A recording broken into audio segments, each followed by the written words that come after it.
Bus, metro, train, drive. In Transit is on The Elias Macco Show. CJAD 800. Oh, the big question is, will we have to adjust the In Transit intro, jingle, and collection of sounds? Because the REM will be added to the mix of sounds that make up public transit and getting around town in Montreal. It's the biggest change in Montreal's transit landscape since the Metro opened in 1966. And yes, it's just 2 weeks away. REM opening up on July 31st. With more on this, let's go to Pierre Barrieau, lecturer in transportation and urban planning at Université de Montréal. Pierre, welcome back to the show. Thank you for having me. I'm actually excited to get your perspective on this. First question, how excited are you about the REM? Very excited. Tired of waiting, but very excited. Why? Tell me why. Well, this project initially, we were hoping for it to be operational in 2020. And now we're 2023. So we're over 2.5 years late, but we're finally there. So that's the good news. And while it's true that we're supposed to have the 67 kilometers we're supposed to open this a couple of years ago, at least we're opening the first part, and we'll be able to celebrate till 2027 because that's when it's going to finally be open. Yeah. Oh, fingers crossed on that. I have a feeling they're going to find every way possible to delay getting it to the airport. Just feels like it, but I hope to be proven wrong. Pierre, you mentioned it, the delays, 2020 versus 2023.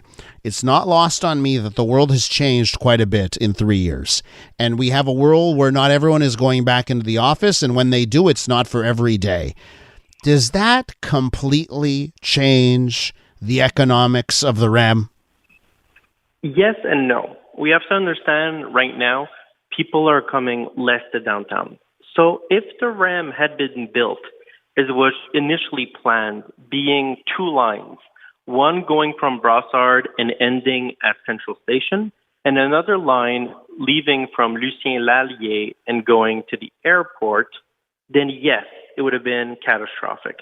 However, by linking those 2 projects and doing a project that goes from suburb to suburb via downtown, we have something that can help a lot of transit that's being done, not towards the core, but everywhere.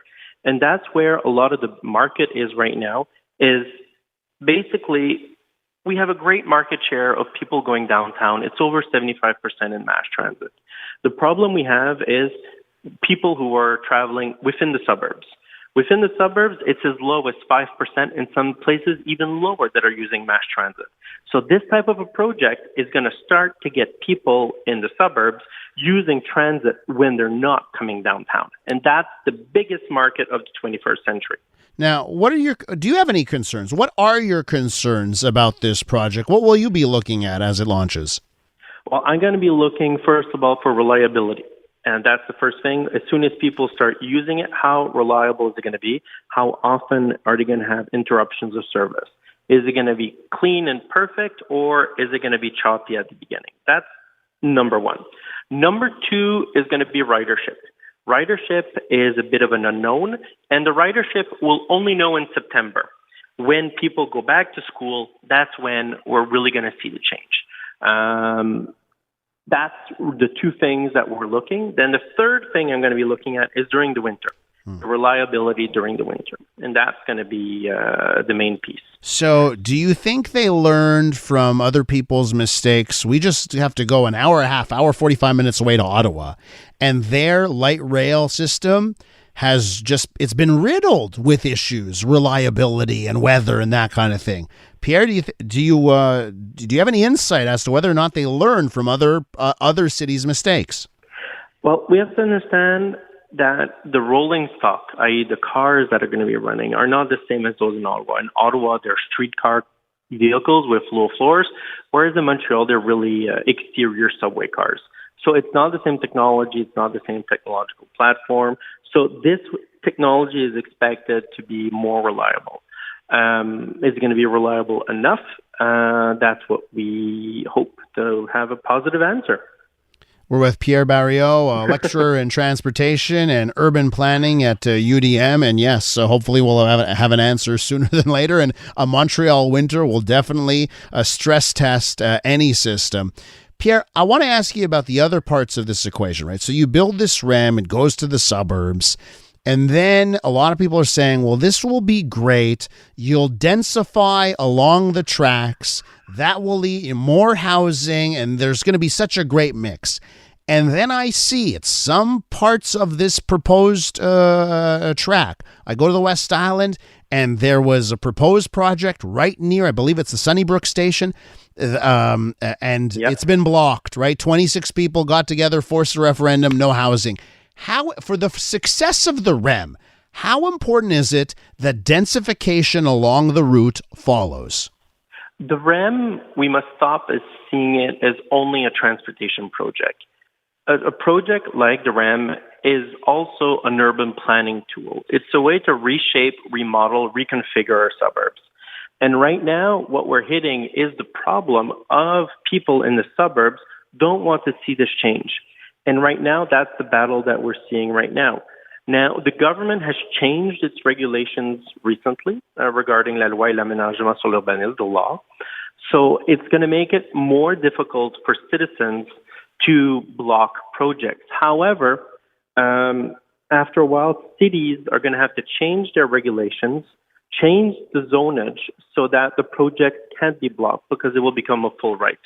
Because right now, besides REM stations, sometimes it's zoned single-family, two-story houses. And of course, we want close to transit station, you want 10 stories.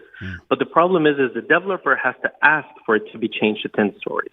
What we need to see is cities planning around each station and going from 10 stories down to 7, 6 and transitioning into the suburbs. So instead of each project going through a horrendous process, the cities are ready, they've changed their zonage to take into consideration the station. Because we can't afford to build REM stations with only suburban houses around it.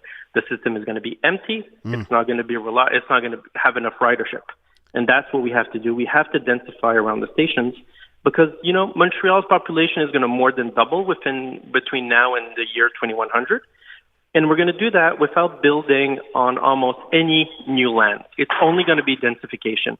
So how do you add twice the population in the Metro Montreal? Densification around transit stations. And that's how we're going to have to get it. And we have to change our mentality that people have to be willing to accept more density around their stations. As the system expands by coming online, as all of the proposed lines actually come into place, will the cost of a monthly pass increase more than the increase of service in order to pay for that public-private partnership? There was a small bump on July 1st, depending on where you are. It's a little bit higher in some places.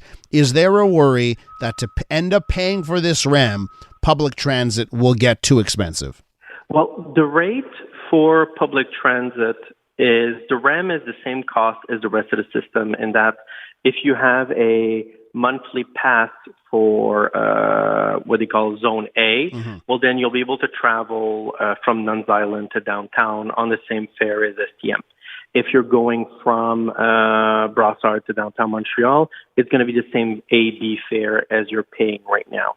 Now, so on the short to medium term, that's okay. What we're going to have to see is how expensive it is to operate the REM and to see if it needs to be subsidized, because the contract that they have is the more riders there are, after a while, it starts to cost a lot less. So if the REM is empty, it's going to cost a lot to subsidize per person, per trip. But as more people use it, it's going to become cheaper and cheaper. So that's what we have to see is a higher ridership so that the deficit per user is small. That way, the good for society is better. Christmas for public transit users arrives in 2 weeks. Pierre, great talking about it. Thanks so much. My pleasure. Talk to you soon. That's Pierre Barrieau, a lecturer in transportation and urban planning at Université de Montréal. Let me know if you're excited about the REM at 514-800. That's our text line where you can always shoot me a message. And I have a listener saying we should add the squeaking sound of the REM to the soundtrack. We'll see how bad it gets in Griffintown before we make that decision.